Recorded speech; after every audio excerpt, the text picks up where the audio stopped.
Bonjour à tous, c'est Nikola Tesla. Aujourd'hui encore une petite vidéo par rapport au plein écran sur la Tesla. Donc je voulais spécialement remercier Eddy, un de mes abonnés qui m'a donné ce petit lien dont je vais vous parler après. Je voudrais le remercier particulièrement aussi parce qu'il a pris mon lien de parrainage. Donc merci beaucoup Eddy, je te remercie énormément. Donc en fait, je ne sais pas si vous vous rappelez, mais il y a quelques temps, je vous avais proposé d'avoir les vidéos en plein écran sur la Tesla grâce à un site qui s'appelait ebettertheater.com. Donc je vous le remontre. Donc on allait dans Web. Donc on arrivait sur ebettertheater.com. Comme son nom l'indique, c'est un site plutôt anglophone.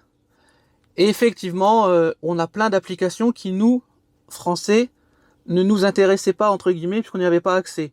Fubo, CBS, HBO, etc., etc., on n'y avait pas accès. Eddy m'a envoyé un lien d'un site qu'il a monté, qui va reprendre le principe de bettertheater.com, mais pour nous, Français. Le nom qu'il a trouvé, je le trouve excellent. Ça s'appelle sexytheater.fr. Donc, on va y aller.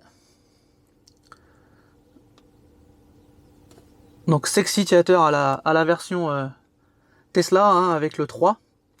Donc voilà, on arrive sur cette page d'accueil que je trouve très épurée, très belle. Petit dédicace au rouge Tesla d'ailleurs. Donc justement, le fameux logo Tesla, c'est lui qui va nous permettre, quand on clique dessus, de partir sur le plein écran. Alors toujours en utilisant la technique de YouTube, hein, qui maintenant est connue. Donc ça va nous faire basculer sur le plein écran. Donc on est sur la page YouTube là, que vous connaissez. Donc on reclique sur accéder au site, voilà. Donc on revient sur sa page, donc vous avez vu, hein, qui est bien calibrée, bien épurée. Franchement, un beau travail, Eddy. Et là on retrouve les applications qui nous intéressent, nous Français. Je ne vais pas vous refaire tout le détail des applications, hein, parce que ça va fonctionner un peu de la même façon. Néanmoins, on retrouve Plex, hein, qui donne accès à son serveur Plex à domicile. Je vous en avais déjà parlé, franchement, ça c'est une mine, c'est extraordinaire. On peut avoir accès à toute sa vidéothèque, photothèque perso, c'est top. MyCanal, quand vous avez un abonnement, qui vous envoie sur le site directement MyCanal. Donc ça, franchement, c'est super aussi. Si vous avez un abonnement, il y a un accès à un catalogue assez impressionnant avec MyCanal, hein. Vous avez accès aussi à la télé en direct, donc ça c'est quand même pas mal. Donc voilà, MyCanal, mais il faut un abonnement. Disney+, donc je vous ai parlé récemment. Donc effectivement, là je suis encore sur ma puce LTE, donc mon astuce va encore fonctionner, hein. Si on va sur Disney+, on va avoir le catalogue. Alors, effectivement, hein, je parlais de catalogue US, c'est par rapport aux productions, mais en fait c'est parce que comme on a une puce néerlandaise, le catalogue US est disponible aux Pays-Bas et c'est pour ça qu'on y a accès. Donc voilà, hein, quand on retrouve tout l'univers que vous connaissez, hein, au niveau Disney+. Donc là, je vais juste vous montrer que avec le Sexy Theater, on a aussi accès, voilà, Avenger Endgame, hein, donc ça fonctionne. Donc l'astuce du VPN entre guillemets fonctionne aussi avec cette appli. Donc on va revenir sur le menu. On a aussi Apple TV+. Pour ceux qui connaissent pas, en fait, c'est un concurrent de Netflix, Amazon Prime TV, etc. Quand vous achetez un appareil Apple, vous avez le droit à 1 an gratuit. Donc c'est une plateforme qui est en développement, mais qui, à mon avis, est vouée à un bel avenir. Je pense que je referai une vidéo là-dessus. Donc ça fonctionne très bien aussi. Bon, j'ai pas encore activé mon abonnement, moi. On a accès à Prime Video. Alors, Prime Video, l'accès fonctionne. Cependant, la lecture vidéo ne fonctionne pas parce que Chrome n'est pas à jour sur le navigateur Tesla. Donc je pense que ça va s'améliorer. Donc là, on a bien accès à son Prime Video, hein. Quand on est membre Amazon Prime, on a accès à toutes les vidéos. Donc ça, c'est top. Et là, pareil, hein, ils ont un catalogue qui est quand même pas mal. Mais le souci, c'est que bon, on a bien accès aux films. Cependant, quand on veut lire, voilà, la version de Chrome n'étant pas à jour, je vous en ai déjà parlé la dernière fois, ça pose quelques soucis. J'espère qu'avec les prochaines mises à jour de la Tesla, Chrome sera aussi mis à jour. On croise les doigts, on verra bien. Netflix, YouTube, vous connaissez, je ne vais pas en reparler. Apple Music, qui cette fois-ci fonctionne. Je vais vous montrer. Donc on va sur Apple Music. Bien entendu, il faut avoir un compte Apple Music, hein. Ça ne permet pas de craquer entre guillemets les comptes, hein. C'est pour avoir accès à ces comptes Apple Music. Donc on a accès au catalogue Apple Music. Donc voilà, on lance un morceau. Je vais pas le laisser longtemps hein, pour pas être coupé.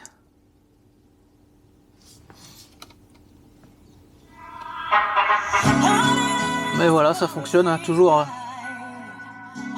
avec le son incroyable de la Tesla. Bon, je coupe hein, pour pas me faire striker.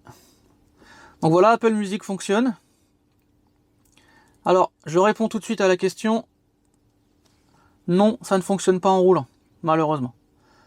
Dès que vous allez vous mettre en drive, que vous soyez en plein écran ou pas, hein, j'ai fait le test, malheureusement ça coupe. Pour Amazon Music, qui va arriver juste après, ça sera la même chose. Donc on va revenir au menu. Donc là pour l'instant, tout ce que je vous ai présenté était déjà disponible sur ce qu'on avait avant. Les vraies nouveautés arrivent maintenant, qui concernent vraiment la France.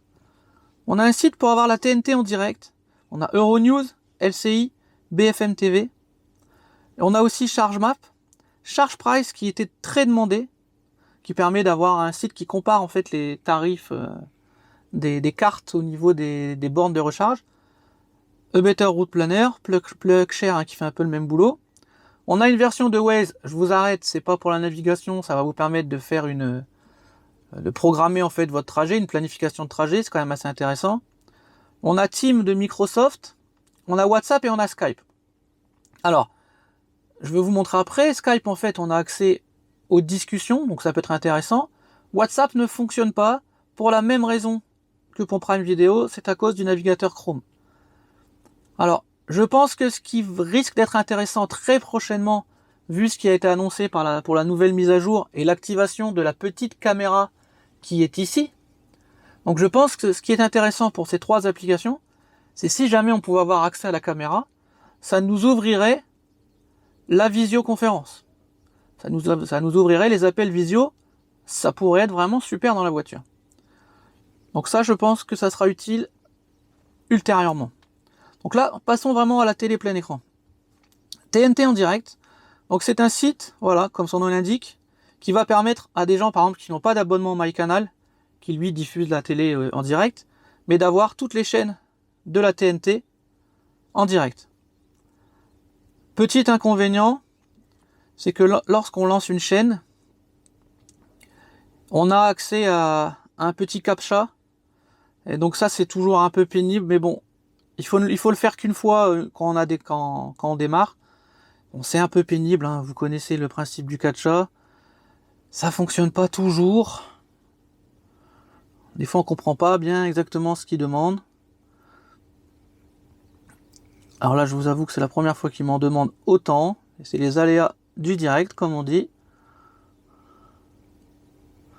Voilà, donc là il a compris que j'étais pas un robot hein, au bout de 4 fois quand même. Hein. Et donc on a accès à la télé. Alors c'est ce que j'allais vous dire aussi. La première fois qu'on le lance dans la voiture, bon là c'est indépendant du développeur, hein, c'est le site web qui est comme ça. Il nous amène sur une page, ne surtout pas cliquer. On revient en arrière. Donc ne surtout pas cliquer, hein. On revient en arrière, on lance la vidéo et là cette fois-ci, ça va marcher. Elle a même peut-être sauvé le modèle donc là, de Porsche. La 911 est en fin de vie. Vous voyez, on a accès à TF1 en grand écran. La qualité de l'image dépendra de la qualité de votre connexion, bien sûr, hein, c'est toujours le cas. Donc c'est quand même super intéressant parce que du coup on a accès voilà, à toutes les chaînes de la TNT hein, qu'on peut mettre en plein écran dans la voiture. Donc ça c'est super. Donc on revient à notre menu. Donc Euronews, chaîne d'information bien connue. D'accord, donc on arrive sur le site web d'Euronews qui donne un accès au live de sa chaîne. Ça fonctionne très bien aussi.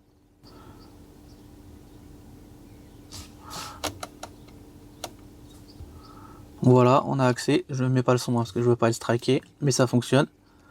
LCI, même principe. On est sur le site web de la chaîne. Donc, chaîne d'information aussi.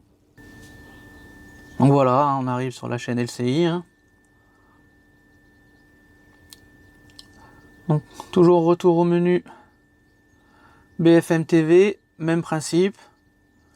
On arrive sur le site de BFM TV et on peut lancer la diffusion de la chaîne en direct. avec toujours à chaque fois les petites astuces, c'est le petit curseur ici pour passer en plein écran. BFM TV a une super qualité, je l'avais déjà remarqué. Je pense qu'ils savent bien optimiser leur flux vidéo. Donc je vous retire Trump parce que ça fait un peu mal aux yeux. Donc voilà. Donc je peux vous montrer Waze si vous voulez. Donc je vous répète, Waze ne fonctionnera pas en roulant, ne vous fera pas une planification classique. Pour ça, je vous invite à suivre ma vidéo très bientôt sur teslaos.io qui risque d'être intéressante. Donc on va vous montrer quand même, je vais vous montrer Waze quand même rapidement. Donc voilà, ça va vous permettre de faire une planification qui peut être intéressante.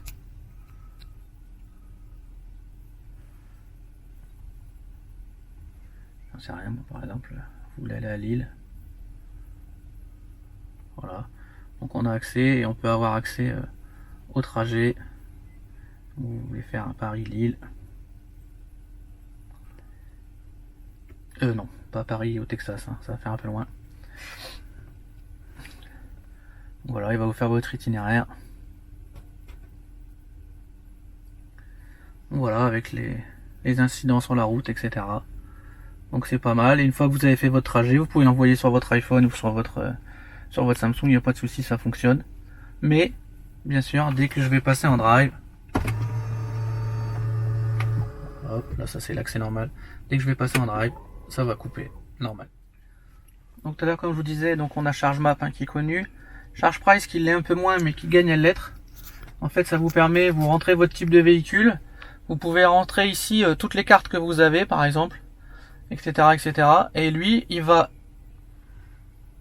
vous dire quel tarif s'applique à la borne en fonction du type de carte que vous avez, par kilowatt, par minute, par heure, etc. Enfin, ça dépend.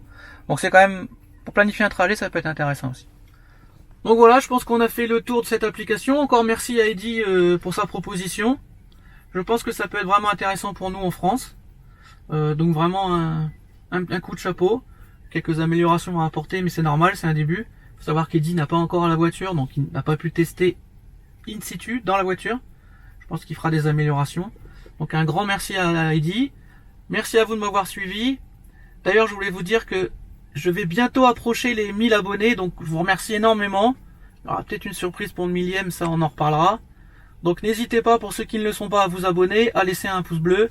Et à bientôt sur la chaîne Nikola Tesla.